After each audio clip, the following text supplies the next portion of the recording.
No, no, esa conclusión me ha parecido perfecta.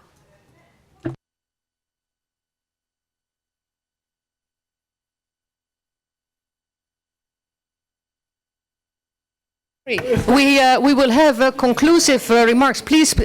Vamos a tener una última sesión de conclusiones, así que por favor no os levantéis, no os quitéis el cinturón de seguridad todavía, porque nos queda todavía una sesión. Pedro? You can stay here.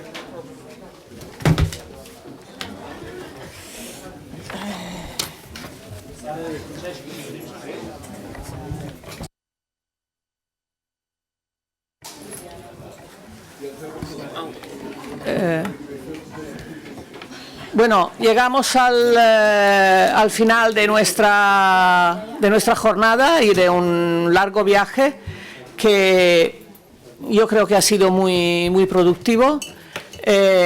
Marianne ha dejado encima de la mesa una nota de optimismo, un llamamiento a perseverar y con esa idea le paso la palabra a Pedro para que saque las conclusiones de esta reunión y del proyecto. Pedro Linares ha sido secretario de Salud Laboral y Medio Ambiente de Comisiones Obreras durante 12 años y actualmente es el director de estudios de la Fundación Primero de Mayo. Durante su mandato supo ver la importancia de la problemática de la exposición al calor y entonces con el estímulo y el apoyo y de la mano de Claudia impulsó una acción sindical de comisiones obreras que yo creo que ha sido pionera y que se está siguiendo bajo la nueva dirección. Pedro. Bueno, muchas gracias. Bueno, yo quisiera así aprovechar, si me veo obligado, para recordar y rendir homenaje a Claudia, porque trabajé con ella durante muchos años y en esta materia, como decía Valeria, pues prácticamente allá en el año 2009, 2010, empezamos a poner en marcha, no este proyecto evidentemente, pero sí la línea de trabajo de los efectos de la salud sobre la salud del cambio climático en todas las acepciones, ¿no? Es decir, no solamente en temperaturas, pero bueno, para mí ha sido muy difícil. Es decir, el tránsito que nos ha tocado a lo largo de este proyecto. Es una persona muy querida con la que trabajé muchos años. Quisiera agradecer a todas las personas que habéis participado a lo largo de la jornada. Desde la Fundación Primero de Mayo, hemos tenido el privilegio de poder coordinar, poner en marcha este proyecto y, lógicamente, a todos quienes habéis participado. Deciros que invitamos a la DG Empleo de la Comisión Europea para que pudiera participar también y nos diera el punto de vista en esta jornada final del proyecto, pero no fue posible. En su momento Charlotte no dio respuesta en tiempo como para que pudiera participar, pero nos hubiera gustado poder contrastar también con la Comisión Europea, digamos, algunos de los temas que hemos tratado, ¿no? Entendemos que el trabajo nos tiene que ser útil para abordar lo que supone un gran reto con el cambio climático y los efectos que tiene en salud. Hemos estado dando vueltas sobre ello toda la jornada, ¿no? Es un ejemplo, yo creo, el proyecto, y por eso es el agradecimiento, ¿no?, de colaboración entre el mundo académico, con la participación de las universidades, si no estoy confundido en los términos también de traducción, de Ámsterdam, de Tesalia, de la propia Universidad Complutense de Madrid, con lo cual un trabajo académico muy importante el que se ha impulsado aquí, de los institutos técnicos del ámbito como el propio Fundación Primero de Mayo, ISTAS, el INJAE de griego y los sindicatos de los países que hemos participado, con lo cual yo creo que primero hay que valorar en ese sentido la colaboración de todas las entidades. La colaboración que además no acaba aquí. Yo entiendo que esto no es nada más que el final de un pequeño proyecto, pero que tiene un desarrollo a futuro que espero podamos seguir compartiendo retos. Agradecimiento muy especial quisiera a Andreas por el conocimiento que nos ha dado y por el impulso, propio Jan, que también desde la universidad ha trabajado muy intensamente, Alberto Riesco, porque ha hecho un poco la elaboración, digamos, del documento final de síntesis de todo lo que eran los informes nacionales. Y a mi compañero y amigo, a Sergio, no voy a por dónde está, porque si es difícil para todos sacar un proyecto europeo adelante como este, lo es mucho más difícil cuando te tienes que incorporar a mitad prácticamente del proyecto, cuando ya estaba diseñado y ha sido un acicate importantísimo a la hora de sacar adelante, y lo quiero hacer públicamente porque ha sido un trabajo desde mi punto de vista excelente para la Fundación 1 de Mayo, porque fue una situación realmente complicada. No quiero extenderme más ahí. Y voy a hacer un agradecimiento muy especial a Marian por el impulso en este proyecto y por los muchos años que hemos compartido y donde has estado impulsando en materia de seguridad y salud el trabajo de todos los sindicatos a nivel europeo. Gracias de verdad por el trabajo que has desarrollado durante todos estos años, que públicamente te quiero agradecer. Voy a intentar hacer conclusiones muy telegráficas, en la medida de lo posible, para ceñirnos al tiempo y terminar en la hora que estaba prevista. Contexto, es decir, ha quedado claro, hay efectos del cambio climático, los trabajos científicos son apabullantes, no tenemos que darle mucha más vuelta. Es decir, podemos difundir y hacer trabajos para que se conozcan, pero los científicos nos dicen que hay que actuar. Hay que actuar, y los procesos de adaptación es necesario que se aborden con la antelación suficiente. Creo que hay que ser conscientes de que hay algunos países que estamos muy expuestos, pero quienes no lo están todavía porque tienen su ámbito climático actualmente aún no lo ha determinado, no quiere decir que no vaya a estar expuesto en un futuro no tan lejano. Es decir, los datos además son, lo digo, importantísimos, ¿no? Es decir, solamente conseguir el programa Copernicus de la Unión Europea, nos podríamos mostrar los gráficos que nos ponen, y Europa está en rojo porque los incrementos de la temperatura se evidencian en todo nuestro continente, ¿no? Datos de los últimos que hemos podido: en 2023 fue el segundo año más cálido registrado en Europa, con temperaturas alrededor de 2,5 grados centígrados superiores a la época preindustrial, y 1 grado centígrado superior a la media de todos los países, prácticamente, ¿no? Es decir, con pequeñas diferencias, o con grandes diferencias, pero en todos los países. También se registraron un número récord de días con estrés por calor extremo, con temperaturas superiores a 46 grados en algunas zonas. Y en Europa, según el propio informe de Copernicus, la mortalidad relacionada con el calor ha aumentado aproximadamente en un 30% en las últimas 2 décadas. Es decir, los datos son apabullantes. Estamos, por tanto, se señalaba antes, para actuar tenemos una urgencia a la hora de actuar, y no solamente es una prioridad, como decía Julio, sino que es realmente urgente. Dentro de ese contexto, nuestro marco normativo, le hemos dado muchas vueltas, es evidente que resulta claramente impreciso, digamos, un marco normativo a nivel europeo y con diferencias sustanciales en los distintos países. Pero en cualquier caso, las directivas que hacen referencia al ámbito de las temperaturas, ni la directiva marco no lo hace, pero lo hace la de lugares de trabajo. Hay algunas, se hace sobre obras de construcción en el ámbito móviles y demás. Se hace mención a la protección de la maternidad también en temas de no exposición al calor por la mayor sensibilidad de las mujeres embarazadas. Se hace en jóvenes, pero en todos los casos la digamos, los términos utilizados son netamente interpretables, ¿no? Es decir, son planteamientos muy generalistas que no dan la cobertura necesaria. El planteamiento siempre es el mismo. El empresario tiene el deber de determinar la naturaleza, el grado, la duración de la exposición para apreciar cualquier riesgo para la salud, pero la, digamos, concreción brilla por su ausencia.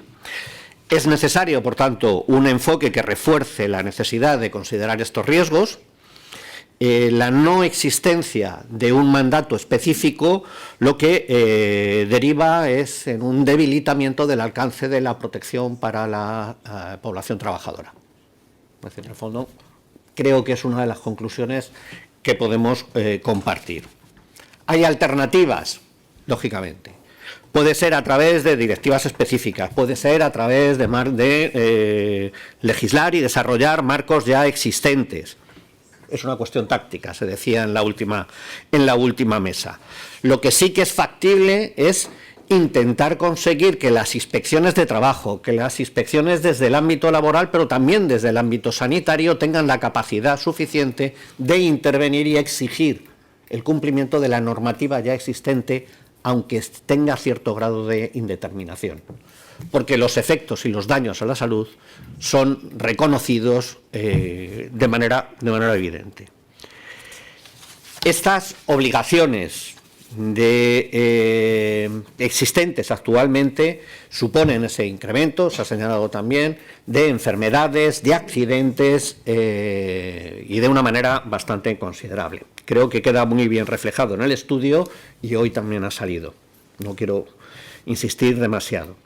Por tanto, es necesario ese proceso de reforzamiento del marco legislativo, pero también lo es reforzar el papel de la negociación colectiva, del diálogo social y de la participación de trabajadores y representantes en cada uno de los ámbitos. Y ahí tenemos trabajo que hacer en el ámbito de las empresas, de los sectores y en los marcos más generales, desde el europeo hasta cualquiera de los ámbitos nacionales. El impulso, por tanto, de las organizaciones sindicales, tanto en el ámbito europeo como nacionales, y de los institutos técnicos que estamos vinculados a ellas, se hace absolutamente imprescindible. Es una obligación para todos nosotros, para todas nosotras, absolutamente una prioridad ineludible. En el ámbito de la prevención solemos decir que hay que conocer para poder prevenir. Aquí conocemos.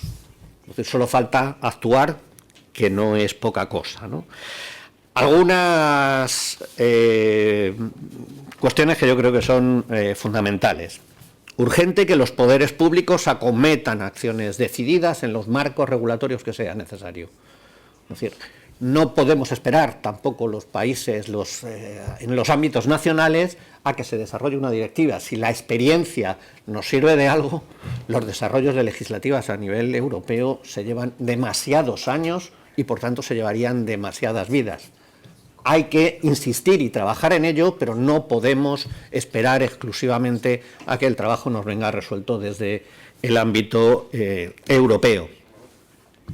Hay soluciones técnicas, hay soluciones organizativas, y estas tienen que ver con el trabajo que podamos realizar y que se pueda realizar en el ámbito de la negociación colectiva en las cuestiones más concretas ya en el marco sectorial o empresarial.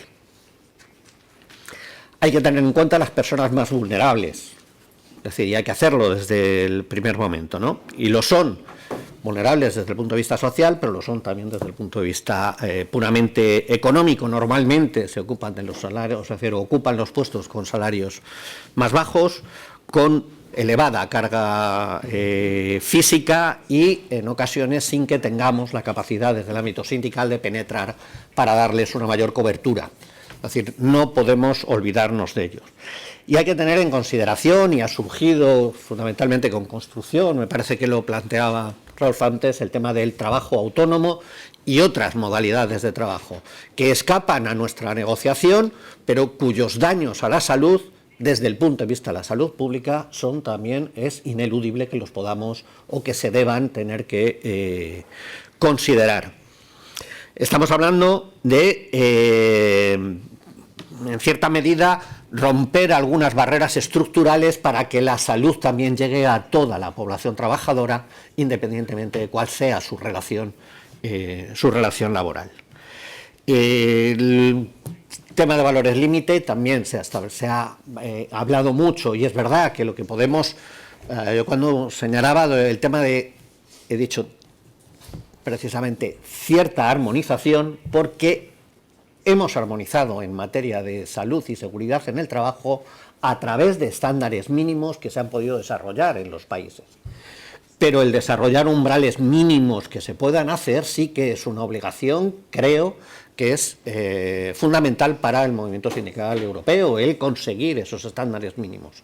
Porque además el capitalismo en su expansión y en su concepción va a buscar aquellos espacios donde mayor rentabilidad pueda sacarle a la producción, y no podemos permitir que el dumping social se acomode y que se desarrolle en nuestro ámbito, en nuestro marco de referencia. Y objetivos importantes: reforzar los sistemas de vigilancia y control, desde el ámbito sanitario también, la vigilancia de la salud, buscar indicadores que puedan informarnos de las posibilidades de desarrollo de enfermedades, no esperar a que los daños se produzcan, sino que hay que intentar anticipar en los procedimientos de vigilancia de la salud, ya lo sea individual y colectiva, para ver dónde tenemos el problema y anticiparnos en la medida de lo posible, analizando, eso sí, todos los puestos de trabajo. Y hay que tener en cuenta, además, que las evaluaciones, las obligaciones para las empresas, no puede ser una evaluación que se documenta por una vez y sirve para cualquier época, para cualquier momento. En los temas relacionados con la exposición al calor hay que monitorizar, hay que saber cómo se está produciendo, teniendo en cuenta todos los elementos. Se ha hablado mucho del WBGT, pero hay que incorporar todos los elementos que son conocidos por la ciencia y que tienen efectos sobre la salud. Concluyo con dos cosas fundamentales, ¿no? En el ámbito de las empresas, ¿qué podemos hacer en el ámbito de las empresas? Más allá de exigir el cumplimiento de la legislación, es decir, aunque ésta sea relativamente indeterminada, es decir, pero nuestro marco normativo exige que se identifiquen, que se eviten los daños, que se evalúen, que se gestionen, que se proyecten trabajos a futuro dentro de las empresas, y esto es ineludible, es decir, esto es marco normativo de la Unión Europea, más allá de cómo se concrete en cada ámbito. Pero se les deben exigir elaboración de guías técnicas que puedan desarrollar y que puedan, digamos, atender a la realidad de la propia empresa.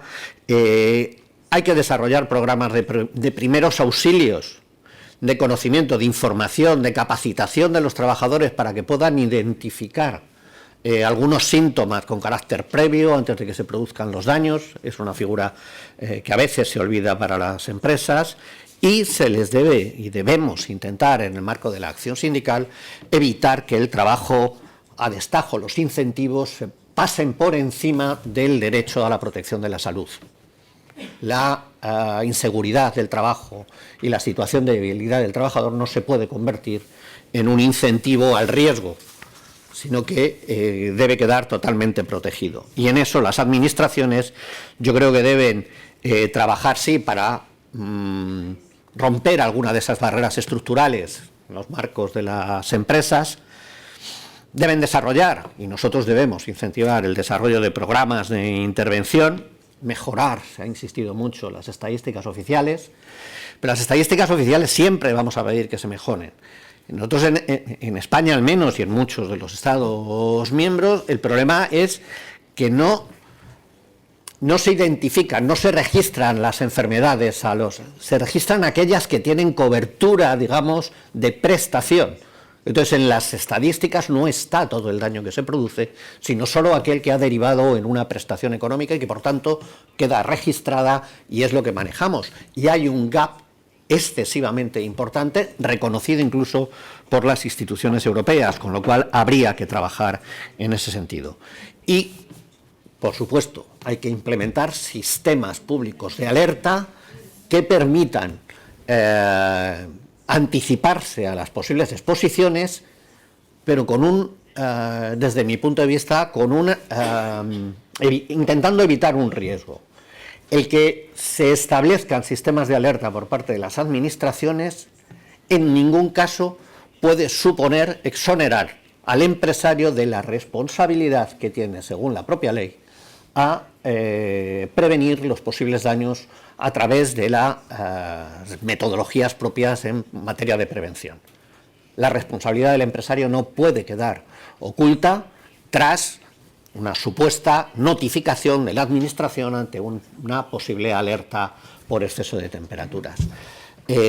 Sin más, y 5 minutos más tarde de lo que teníamos previsto, reiterar el agradecimiento a todas las personas que habéis participado en el estudio y decir que esto es un pasito más en el trabajo que tendremos que seguir realizando juntos. Muchas gracias a todos y a todas.